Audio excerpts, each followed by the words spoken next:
Hello and welcome to कल भी आज भी रिवाइव। मैं हूं आरजे गौरव और ये है आर.डी. बर्मन बर्थडे स्पेशल, यानी कि राहुल देव बर्मन बर्थडे स्पेशल।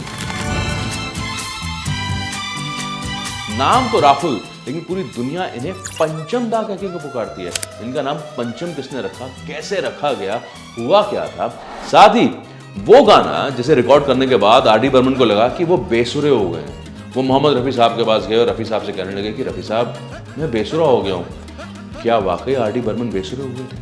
कौन सा रहा वो गाना, ये मैं आपको बताऊंगा। वो गाना भी हमारे सामने आएगा जिस गाने की शूटिंग के लिए अमिताभ बच्चन साहब पहुंचे। लेकिन ये गाना बहुत स्पेशल। वजह, फिल्म कुली के चोट लगने के बाद जब अमिताभ बच्चन रिकवर कर गए और फिल्म इंडस्ट्री में आए तो जो पहला गाना शूट किया था वो था ये गाना। और ये गाना आर.डी. बर्मन इस वजह से कंपोज कर पाए थे क्योंकि एक हीरोइन पानी में गिर गई थी। कौन सा है वो गाना, किस तरह से वो कंपोज किया गया था, ये सारी बातें कल भी आज भी रिवाइव पर आर.डी. बर्मन बर्थडे स्पेशल पर मेरे यानी आरजे गौरव के साथ।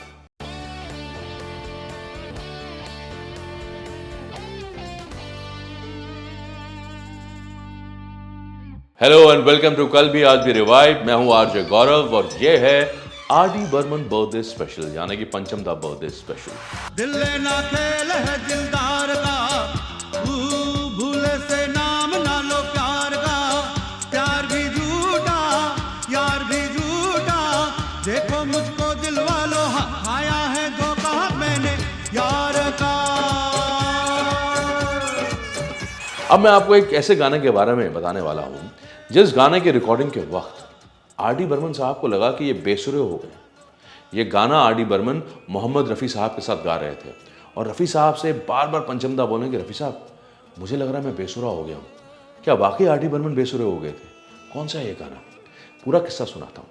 हुआ ये कि ये डुएट था, पंचम दा यानी कि आर.डी. बर्मन और रफ़ी साहब ये दोनों गा रहे थे। और उस दिन आर.डी. बर्मन साहब की तबीयत ख़राब थी, गले में खराश, थोड़ा ज़ुकाम, बहुत हालात ठीक नहीं थे। लेकिन रिकॉर्डिंग ज़रूरी थी क्योंकि वो गाना शूटिंग के लिए भेजना था, ठीक है ना, क्योंकि वहाँ पे पूरी कास्ट वेट कर रही है। डायरेक्टर साहब ने बोला भाई गाना भेजो, गाने की शूटिंग तो करनी पड़ेगी ना।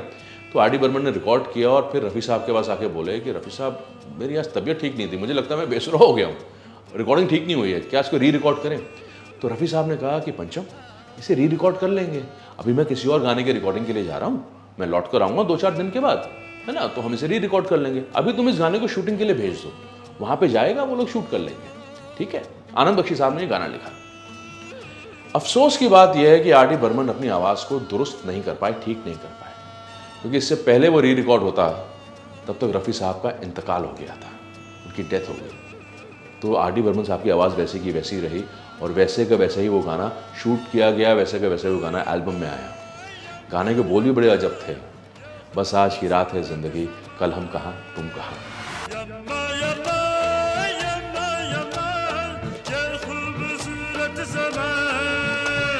बस आज की रात है जिंदगी, कल हम कहाँ तुम कहाँ, बस आज की रात है जिंदगी, कल हम कहाँ तुम कहाँ। कौन जानता था कि रफ़ी साहब इस गाने को री रिकॉर्ड करने के लिए आ ही नहीं पाएंगे और पंचम दा की वो आवाज़ जो उनको लगता था कि ख़राब हो गई है या ख़राब साउंड कर रही है, वही आवाज़ रहेगी। ये गाना आप समझ गए, यम्मा यम्मा, सुपर हिट गाना था, ब्लॉकबस्टर गाना। आज भी लोग इस पर थिरकते हैं और जानते हैं कि यार ये जब गाना आएगा ना तो हम इस पर डांस करेंगे। और बहुत ही फिलोसफिकल गाना है ना। वो सिचुएशन थी, वो विलन के सामने गा रहे हैं, सारी चीज़ें हैं, पर इस गाने के पीछे की ये कहानी भी लोगों के सामने आए, ये बेहद ज़रूरी है। दिलबर मेरे, जब तक मुझे ऐसे ही तड़पाओगे, मैं आग दिल में लगा दूंगा वो कि पल में पिघल जाओगे। मैं अब आपको एक ऐसे गाने की कहानी सुनाने वाला हूँ जिसको आवाज़ आर.डी. बर्मन ने दी, ठीक है। और ये वो गाना है जो अपने आप में बड़ा ऐतिहासिक है। रीज़न भी, अमिताभ बच्चन को फिल्म कुली की शूटिंग के दौरान चोट लगी थी और बहुत ही लोगों ने बहुत दुआएं करी थी कि बच्चन साहब ठीक होकर आ जाएं, ठीक हो जाएं, और दुआएं काम कर गई, डॉक्टर्स की मेहनत काम कर गई। अमिताभ बच्चन जब ठीक होकर आए तो एज पर जीनत अमान, ये वो गाना है जो अमिताभ बच्चन ने शूट किया था, पहला गाना जो शूट किया था, जो है चोट से ठीक होने के बाद। और इस गाने के पीछे एक और बड़ी कमाल की बात है कि मुंबई के नज़दीक एक हिल स्टेशन है लोनावाला, है ना, लोनावाला खंडाला का घाट, ये आपने सुना भी होगा। है ना। तो वहाँ पे आर डी बर्मन गए थे अपने दोस्त गुलशन बावरा के साथ। गुलशन बावरा जाने माने लिरिक राइटर, उन्होंने ये गाना लिखा भी है। अब हुआ क्या कि बारिश का मौसम था, वो हीरोइन जो है वो हीरो और प्रोड्यूसर के साथ थी और झरने के पास थे ये लोग, और झरने के पास थे और सर्दी वर्दी थी, और पंचम दा और गुलशन बावरा साहब अपने लिए ज़रा वो सर्दी की दवाई लेके भी गए हुए थे कि भाई मौसम अगर बिगड़ा तो क्या करेंगे। इतने में ये क्या देखते हैं कि जो हीरोइन है जीनत अमान, वो झरने के अंदर गिर गई, मतलब पानी का जो पडल्स है उसके अंदर गिर गई और भीग गई, और वो कह रही है कि मैं तो जा रही हूँ होटल रूम में, मुझे भेजो वापस, और हीरो साहब उन्हें लेके जा रहे हैं। इतने में इन दोनों को शरारत सूझती है, आर डी बर्मन को और गुलशन बावरा को। गुलशन बावरा कहते हैं पंचम दास से कि अरे पंचम, ये तो अपनी हीरोइन है ना जो पानी में भीग गई। और आर डी बर्मन कहते हैं हाँ गुल्लू, ये है तो अपनी हीरोइन जो पानी में भीग गई है। कहते सिचुएशन तो अच्छी है। तो आर डी बर्मन साहब ने अपना डिक्टाफोन निकाला और गुल्लू यानी कि गुलशन बावरा साहब से कहा कि लिख, सिचुएशन समझ में आ गया तो गाना लिख। तो गुलशन बावरा साहब ने गाना लिखा, उसी टाइम पे उस गाने को रिकॉर्ड करा डिक्टाफोन में, और गाना सुपर हिट साबित हुआ। और अमिताभ बच्चन ने क्या परफॉर्म किया है, जीनत अमान क्या लग रही हैं। गाना समंदर में नहा के और भी नमकीन हो गई है। तो इस तरह से इस गाने को क्रिएट किया गया।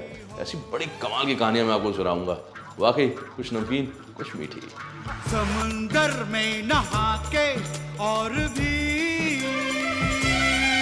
नमकीन हो गई हो, अरे लगा है प्यार का वो रंग, अरे लगा है प्यार का वो रंग के रंगीन हो गई हो। समुंदर में नहा के और भी नमकीन हो गई हो। अब सवाल कई बार आता है सामने कि आर डी बर्मन साहब का नाम पंचम कैसे पड़ गया। पंचम का मतलब क्या हुआ भाई? राहुल देव बर्मन का नाम पंचम, ये कैसा निकनेम हुआ? और बहुत सारे लोग जो उन्हें पंचम बुलाते हैं, या फिर उनसे प्यार करने वाले लोग उन्हें पंचम दा कह के बुलाते हैं। इसके पीछे एक सिंपल सी बात है। जब हम सारेगामा पाधानी इस सरगम को देखते हैं ना, तो जो 5वां स्वर है वो है पंचम, ठीक है ना। तो हर स्वर का एक नाम दिया हुआ है, तो 5वें स्वर का नाम पंचम है। और ऐसा बताया जाता है कि आर डी बर्मन बचपन में जब रोते थे तो वो हारमोनियम पे स्केल देखते थे कि अरे ये तो पंचम स्वर पे रो रहा है, इसलिए इनका नाम पंचम हो गया। और बहुत ही कमाल की इनकी आवाज़ थी।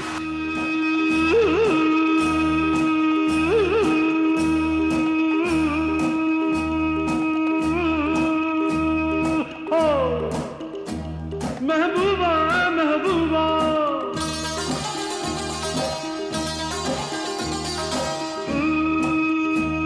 महबूबा महबूबा महबूबा महबूबा,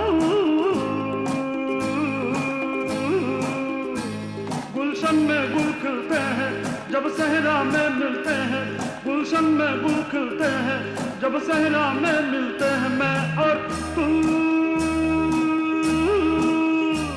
इनके फादर एस डी बर्मन कभी किसी हीरो के लिए प्लेबैक नहीं करना चाहते थे, क्योंकि हीरो मेरी आवाज़ में मीन मेक निकालेगा तो मैं नहीं करूँगा।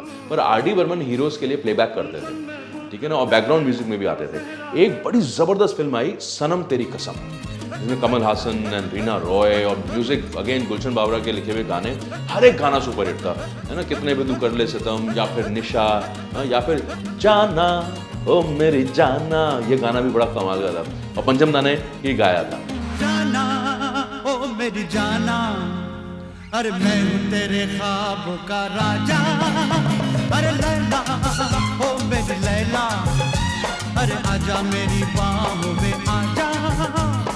जाना ओ मेरी जाना, अरे मैं हूँ तेरे ख्वाब का राजा, अरे लैला ओ मेरी लैला, अरे आजा मेरी बाहों में आजा। और ये उन गिनी चुनी फिल्मों में से है जिसके लिए आर डी बर्मन साहब को बेस्ट म्यूजिक डायरेक्टर का अवार्ड मिला था। हाँ, best music director film fair award इन्हें मिला था। पंचम दा को बहुत कम अवार्ड्स मिले हैं, लेकिन सनम तेरी कसम के म्यूजिक के लिए उन्हें ये अवार्ड दिया गया था। देखिए कितनी सारी चीज़ें छिपी हुई है ना, कुछ कहानियाँ नाम के पीछे की, कुछ कहानियाँ गानों के पीछे की, और कुछ कहानियाँ किरदारों के पीछे की। सब आपके साथ बांटता हूँ कल भी आज भी रिवाइव पर। कितने भी तू कर ले सितम, हंस हंस के सहेंगे हम, ये प्यार ना होगा कम, सनम तेरी कसम हो सनम।